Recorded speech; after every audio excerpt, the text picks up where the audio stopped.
Please welcome Angie Keynote. So I stand up here as the head of the Center for Cultural Innovation, and if you were to take a look at my resume, you would probably think that my life has been a series of linear upward progressions, but that is not altogether true. For every better job title, there were forks in my road.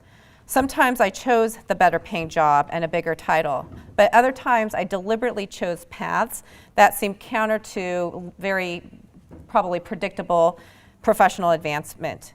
One of my major decision points came about 5 years ago when I decided to go back to school after a career working successfully in arts philanthropy. That was not an easy decision, not at that moment and not for several years afterward. You see, I left a pretty fun arts grant making job with a good salary, health and retirement benefits, travel reimbursements, and the ability to make instant friends, because who doesn't love an arts grant maker when they walk into the room? So what did I decide to do? I traded all that in instead to work on a dissertation on a topic that would help me explore how social change happens and the nonprofit sector's role in either impeding or helping progress. And let me tell you, that aspiration was definitely not glamorous. I traded in my business suits for pajamas. But I made that choice because I wanted to look into something that had been deeply troubling me.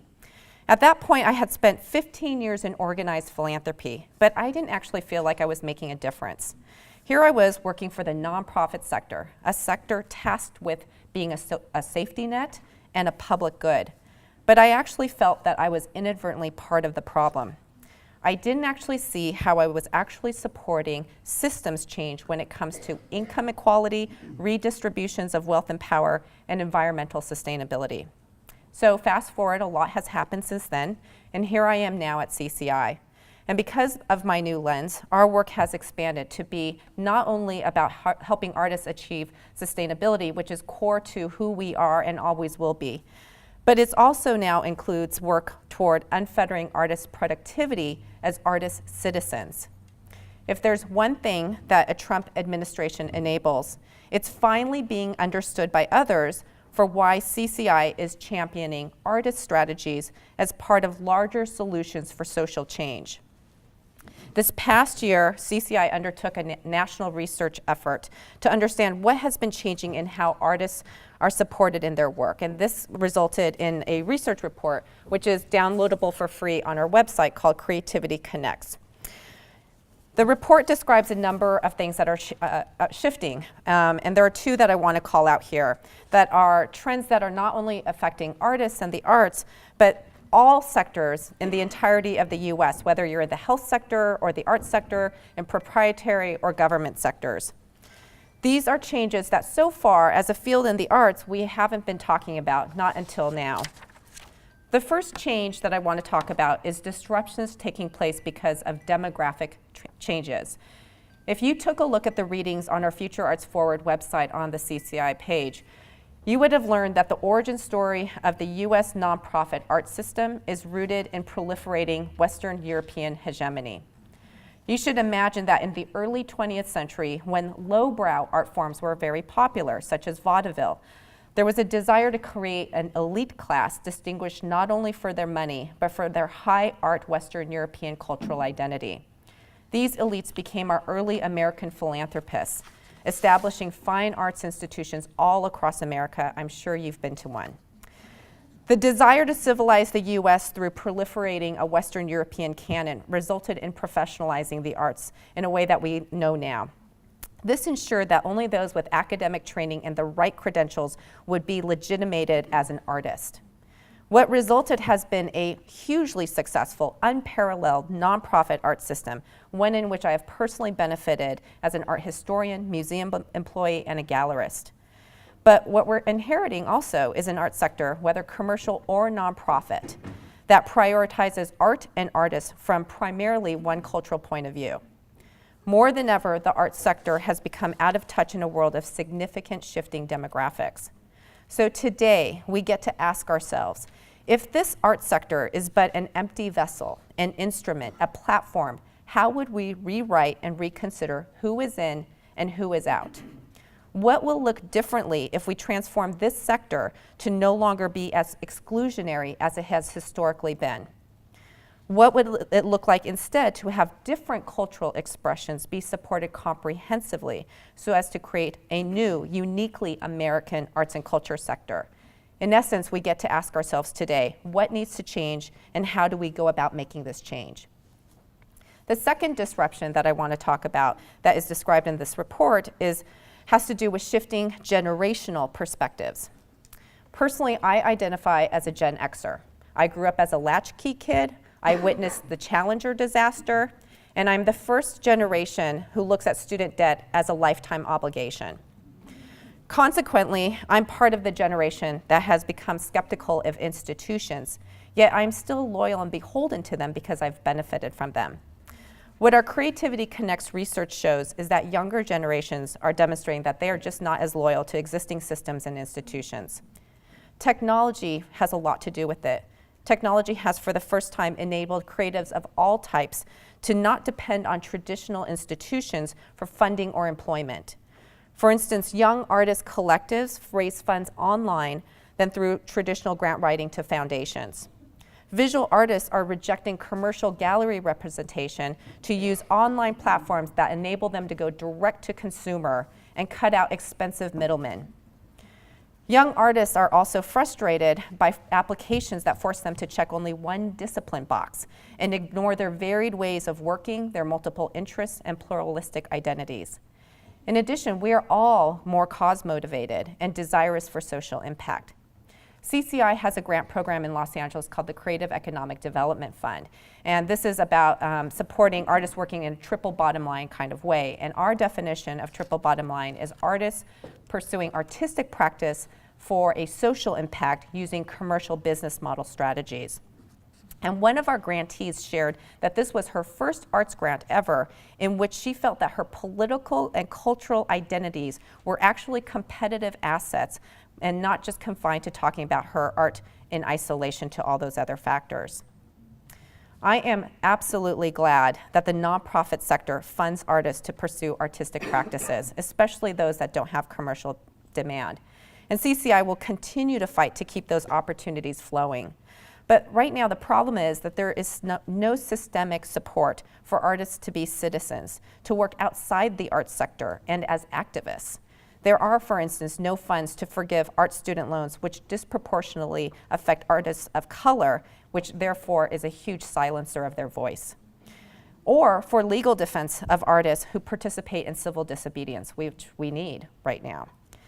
Patronage solely of production of art and not for the artist is unfortunate because it ignores artists' full capacity for expression. It inhibits creatives' ability to earn income through their many marketable assets, and it denies those in other social sectors from benefiting from cultural workers' contributions in driving social change. In short, our own sector's trickle-down economics, competition-based grant funding that replicates capitalism within the arts system, Western European-based discipline-specific approaches, and project-specific funding encourages artists to make art, but not for their social change capabilities. And we need both. So today, we also get to talk about what the future of work will look like. How can artists and arts workers be part of cultural expression and social change? What might be better financial models for supporting both?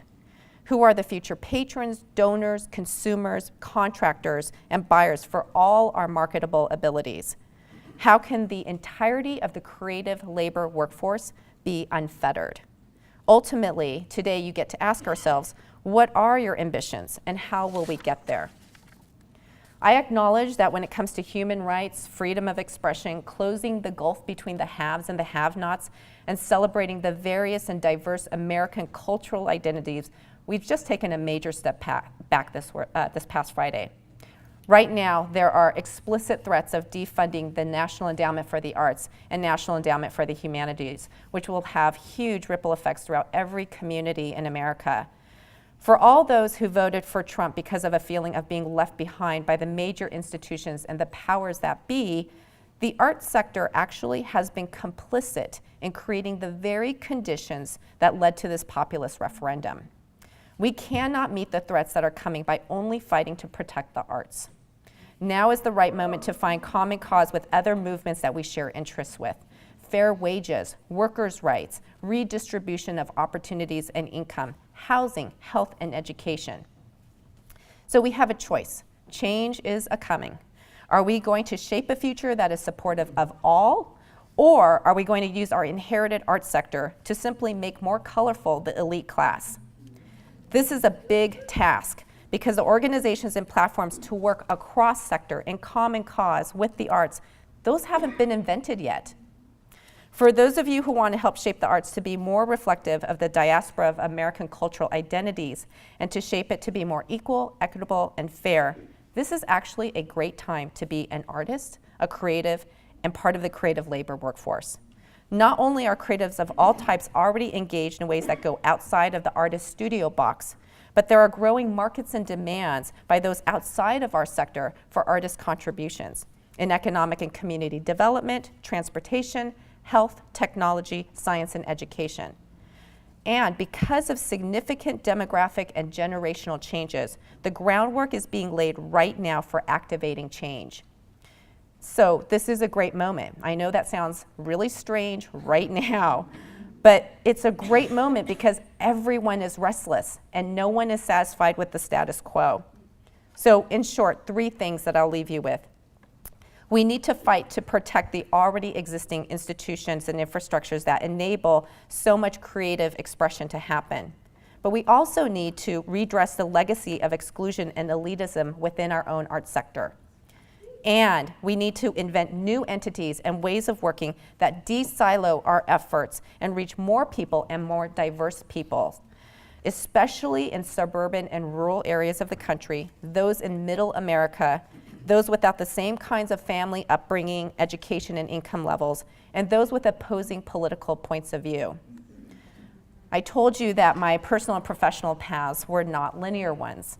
I have personally an aversion to conformity and doing things that seem the easiest. That gets me in trouble sometimes. A lot of this is because I think of my own cultural background. I grew up in San Bernardino County, not a wealthy place. And specifically, I grew up in Fontana, California, a place both affectionately by those within it and derisively by those outside of it, called the Valley of the Dirt People. In all my years in the arts sector, not once has this background been of any interest or considered an asset in my arts work. Yet it is this very background that gives me the fire to channel any sense of injustice toward my support of artists and free expression. So today, I ask you to sit with people you don't know, whom you already are doing, and really listen to what they have to say and offer. Let's model how we as expressive citizens need to build innumerable bridges and friendships with new partners, collaborators, and fellow change agents over the next 100 days, 4 years, and the rest of our professional lives.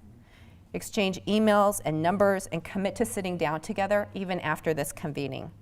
Our efforts can no longer be confined to just addressing what's best for artists and the arts. We must expand our fight alongside others so that the arts become part of solutions that work for everyone. Thank you.